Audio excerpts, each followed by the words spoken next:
Hi, this is Antonio Jimenez, author of such projects such as the Strow Devil and the SD PAK, and you are watching Coco Talk in 3, 2, go. So let me show you guys one more thing. I want to show you something cool I just got in the mail today. Tony Jimenez from our Facebook group sent me this cool thing. It's a 3D printed case. Here on the front it says SD PAK. On the top it says Tandy. When I open this thing up, what do I see here? A whole bunch of SD cards. And what Tony came up with is a really cool thing. And this one has got Demon Attack on it, I think. So he took the cartridge labels and printed them on SD cards, and he created an SD PAK that's similar to a ROM pack. So what does that mean? What does this mean to us? How does this benefit humanity? Well, I'm going to take this little SD card here. I'm going to, as David likes me to say, I'm going to stick it in. I'm going to stick it in my Coco SDC, and when I turn on my Coco SDC, in a matter of seconds now, SD PAK, Virtual ROM Pack Loader, Antonio Jimenez, and then boom, there's Demon Attack, right? So with this whole concept now of the these little SD cards, you can now recreate the experience of a ROM pack on an SD card, because all you need is that startup.cfg. Startup.cfg, right? So you have a startup.cfg file on the SD card to tell it what disk to auto mount. It'll then auto mount a disk image. On that disk image, you have a basic file that you name autoexec.bas, B-A-S. And in that autoexec.bas file, you write a little mini basic program telling it what binary file to load, what disk image to load and execute. And so this is a way to make a self-booting, self-executing floppy drive off of an SD card, which is the next best thing to making your own auto boot ROM cartridges, right? It's a really cool project. And so he's gone through and he's got a website, which is really cool too. I'm going to show you that real quick.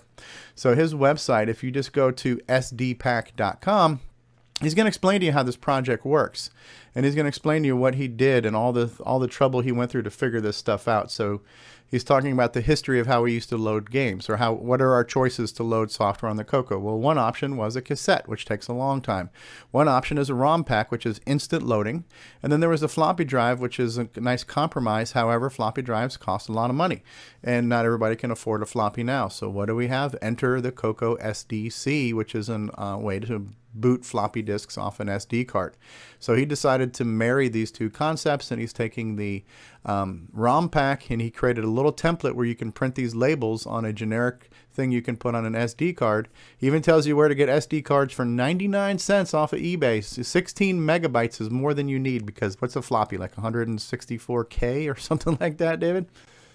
What is yeah, roughly. And then there's a special command you have to use to format it as the FAT file system with 1 megabyte cluster size, but he'll show you how to do that. And then, so it's a whole tutorial here. It's even got some videos on how to make this work, right? And so it's a really cool project where we can basically now have an auto booting cartridge. Now this is a game that was designed for artifacting, since I'm going through RGB. It looks kind of, stripy, but let me find one more game that I'm going to stick in here just for grins and giggles here. Turn it on. So SDC, look at the SDC packs. That's kind of a cool little loader he came up with, right? Cirrus, Copyright Intelligent Software, Dragon Data Limited. Okay, so it's a chess game. All right. So again, my colors are a little bit off. You might want to modify your AutoExec BAS file to include the palette RGB command if you're running on a Coco 3 with an RGB monitor, just to set the color palette mode. But you can see here it loaded pretty quickly. Not exactly as quick as a real ROM pack would, but it's a matter of seconds. You could probably count those seconds on one hand, and it's cool. What do you think about that, David? That's definitely cool. There you go. It has the David Ladd seal of approval.